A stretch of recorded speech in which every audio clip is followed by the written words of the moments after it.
பிரியமானவர்களே, இயேசு கிறிஸ்துவின் நாமத்தில் இன்றைக்கு நான் உங்களை வாழ்த்துகிறேன். ஆண்டவர் உங்களை ஆசீர்வதிக்க விரும்புகிறார். கர்த்தருடைய வார்த்தை உங்களோடு கூட பேசிக் கொண்டிருக்கிறார். ஆண்டவர் ஒவ்வொரு நாளும் உங்களோடு கூட அநேக காரியங்களை குறித்து பேசிக் கொண்டிருக்கிறார். உங்களை பெருக பண்ண விரும்புகிறார். இன்றைக்கு நீங்க அநேக காரியங்களை குறித்து நீங்க கவலைப்படுறது உண்டு. கர்த்தர் அதை எல்லாத்தையும் கவனிச்சிருக்கிறார். இன்றைக்கு உங்களுடைய வாழ்க்கையில் ஒரு பிரச்சனைகள் இருக்கிறது. அது என்ன அப்படின்னு சொல்லி பார்க்கும் பொழுது, உங்க சந்ததி, அதாவது உங்களுடைய பிள்ளைகளை குறித்து நீங்க நிறைய பேர் வருத்தப்படுறீங்க. என் வாழ்க்கை எல்லாம் இப்படியே போயிருச்சே, என் பிள்ளைங்காவது நல்லா இருப்பாங்களா, என் பிள்ளைங்களுடைய லைஃபாவது நல்லா இருக்குமா, அவங்களுடைய சந்ததியாவது ஆசீர்வாதமா இருக்குமா அப்படிங்கிற எண்ணத்தோட ஏக்கத்தோட இன்னைக்கு நீங்க நிறைய பேர் அதை அப்படி பார்த்துக்கிட்டு இருக்கிறீங்க. அப்படி ஏக்கத்தோடு இருக்கிறதா ஆண்டவர் அதை அறிஞ்சிட்டார்.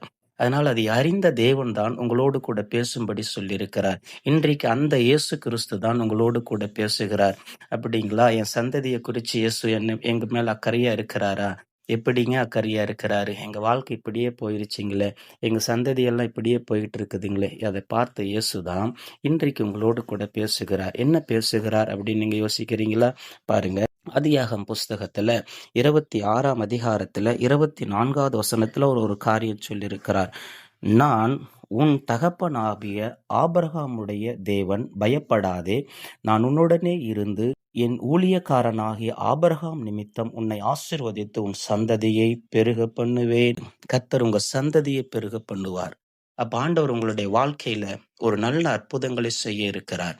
அப்ப இயேசுவால என்ன முடியாதுன்னு நீங்க நினைக்கிறீங்களா? எல்லாமே முடியும். இப்போ ஆபிரகாம் எப்படிப்பட்டவர்னு உங்களுக்கு தெரியும் இல்லையா?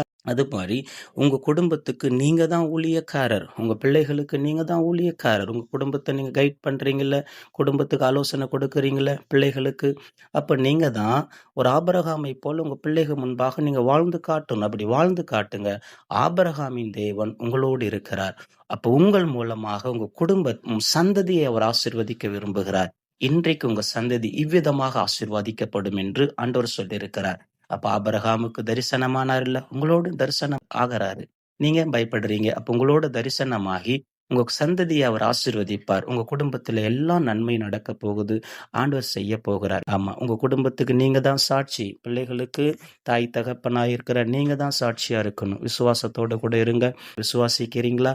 சரி, ஜெபிக்கிறீங்களா? என்னோட கூட சேர்ந்து இன்றைக்கு பரிசுத்தமுள்ள தேவனே, ஆபிரகாமின் தேவன், ஆபிரகாமை ஆசீர்வதித்தீர். இந்த செய்தியை பார்க்கிற உம்முடைய பிள்ளைகளையும் நீர் ஆசீர்வதித்து வழிநடத்தும். இயேசு கிறிஸ்துவின் நாமத்தில் நாங்கள் ஜெபிக்கிறோம். ஆமேன்.